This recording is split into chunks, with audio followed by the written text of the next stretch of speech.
Good afternoon, everyone.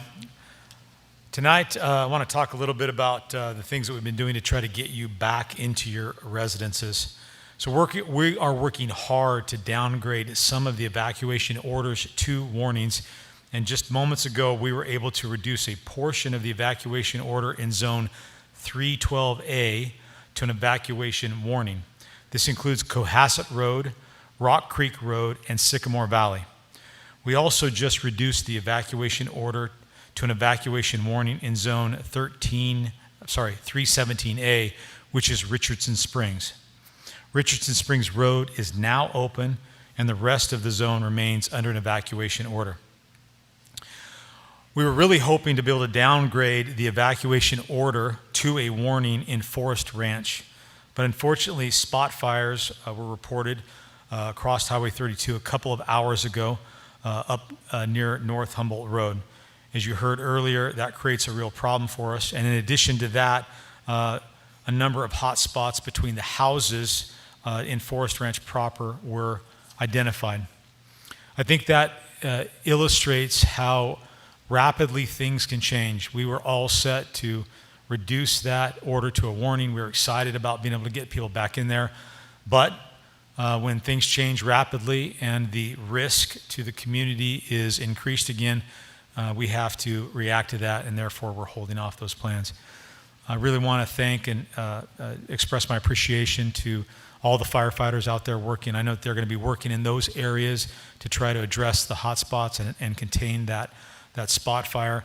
And so we're going to revisit that tomorrow, and I'm hoping that if the weather cooperates and the firefighters are successful, we can again look at the possibility of reducing the orders in Forest Ranch to warnings, but they've got to stay in place for now. So here's what it looks like right now. There are 27 zones under evacuation orders in Butte County. There are currently 24 zones under evacuation warnings. And a full list of road closures can be found by visiting buttecounty.net. And the city of Chico currently has one zone under an evacuation order and 2 zones under evacuation warnings. And the entire town of Paradise is currently under an evacuation warning. We were also looking at the potential of reducing the warnings in Magalia and Sterling City. But again, because of the fire activity that has come across Highway 32, we have to leave those in place. Right now, we think there's about 4,200 people under evacuation orders within the unincorporated areas of Butte County, and we are working really hard to try to get people back to their houses as soon as possible. I want to mention the fact that Supervisor Doug Teeter and I and other members of my staff were able to meet with some of the members of the Cohasset community at Cedar Grove Park this morning.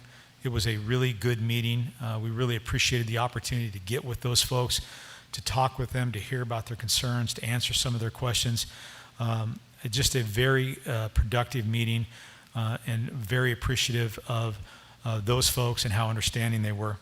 One of the things that came up was escorts into Cohasset. That's something that we certainly try to do, but we have to now scrutinize those requests much more closely, because ultimately we found that some people were lying to us about the need to go in. They weren't following our directions. And in one case, one individual got in there under the ruse of asking for an escort and then refused to leave. So that's an example of how one person can make it difficult for everybody else. And for the members of Cohasset, don't worry, I'm going to be having a discussion with that individual and make it clear to him that he has negatively impacted everybody's opportunities. And with that, I conclude my comments.